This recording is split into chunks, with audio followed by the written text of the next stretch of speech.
Hello friends! What up YouTube? Ed WeskerGriff coming back with a mail day recap video. Got a couple cards to show off.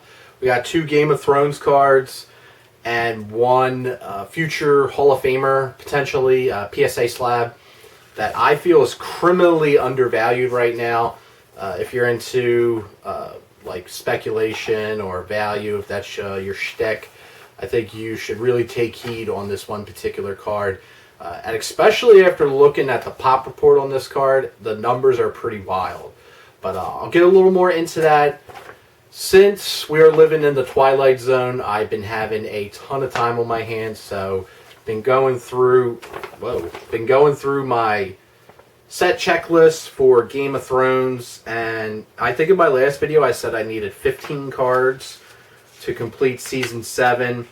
Going over the lists, I actually only need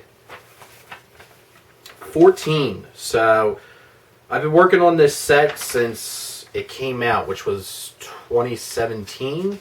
There's 65 total cards, and I only need 14 to complete it. So that's not too bad. Unfortunately, I made the worst possible mistake you can make when you do sets, and that is leaving the more expensive cards out there. So I worked from the bottom up instead. When you want to do sets, in my opinion, you want to work from the top down. So get the hardest cards first, the more rare cards or the more expensive cards first, then work your way down. I feel like that's just a better system to do. But I left some really heavy hitters out there that I still need to get, like Sophie Turner, Jim Broadbent, Maisie Williams, Bella Ramsey, Nikolai Calder-Waldo. So yeah, there's a lot of people I still need for that. So speaking of Game of Thrones, do have 2 pickups for it, and actually the Season 8 premiere was this time last year. So it's been 1 year since Season 8 premiered. So I don't know if people care about that, but I thought that was pretty neat that it's been 1 year, and what a difference a year makes. Now we're in the Twilight Zone, so kind of crazy. But here are the 2 Game of Thrones cards. The first one here is from Inflections, which came out 2 years ago. It's a dual autograph of Ella Kendrick and Isaac Hempstead Wright. That's Mira Reed and Bran Stark. So dual autograph there. Pretty neat card. Was able to snag it for 20 bucks, which at auctions, it's a really, really great price for this card. Normally it's always a buy it now in the 35 to 40 range. So I definitely got if you go to the sold listings, I got the cheapest one that's been sold in quite a while. So it's a win-win. And then I picked up a Season 8 card of a really low-end autograph. I paid like $8 shipped for it. And it's a character that's from Season 3. He's only in a handful of episodes, but he's with the Brotherhood Without Banners. And he has a lot of great dialogue with Arya and also the Hound, especially more so with the Hound. He kind of has like this antagonistic relationship with the Hound almost. But it's Anguy, Philip McGinley. So it's this character. If you've seen Game of Thrones, you'll remember him from Season 3. And this guy did not die, so Dave and Dan kind of just forgot about him when they brought back the Brotherhood Without Banners. He just disappeared. And he was in like 3 to 4 episodes, and he did have quite a bit of dialogue. I think he even had more dialogue than Thoros.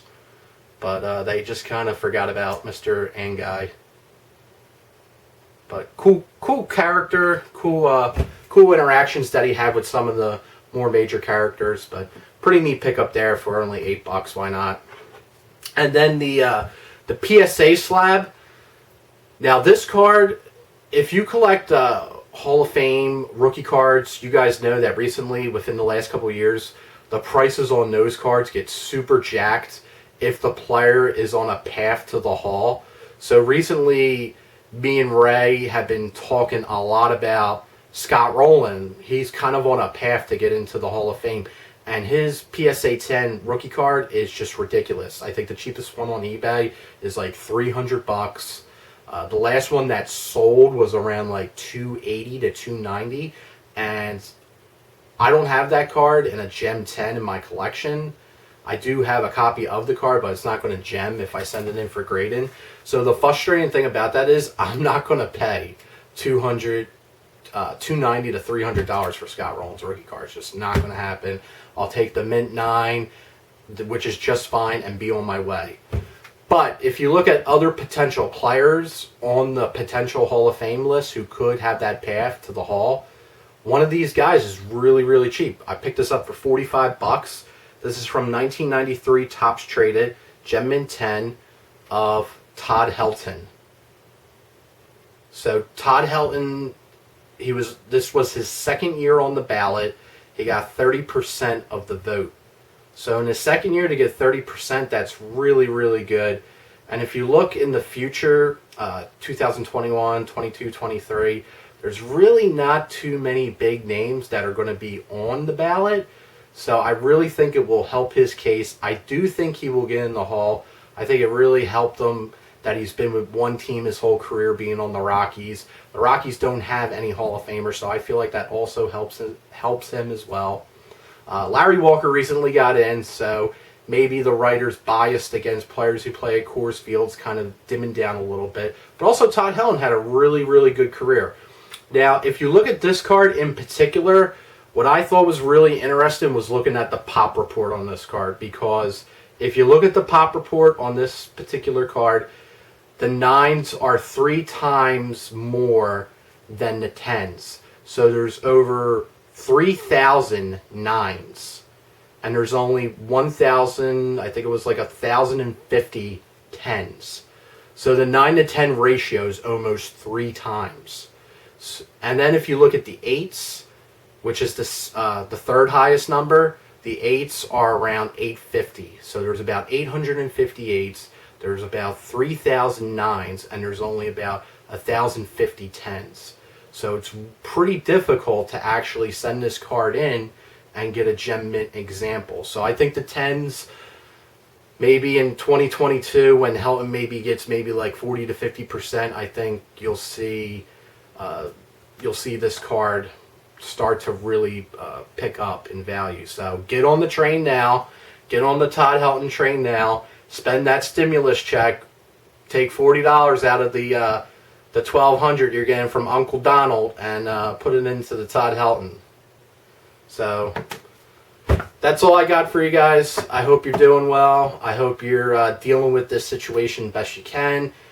I've been loving a lot of the videos that you guys have been doing recently, especially the show the 10s, show the die cuts, and all the various things that have been going on recently. So a lot of people have been doing some really great videos, and I've really been appreciating them. So that's all I got for you. Have a great one. Yeah, take care. Peace, fellas.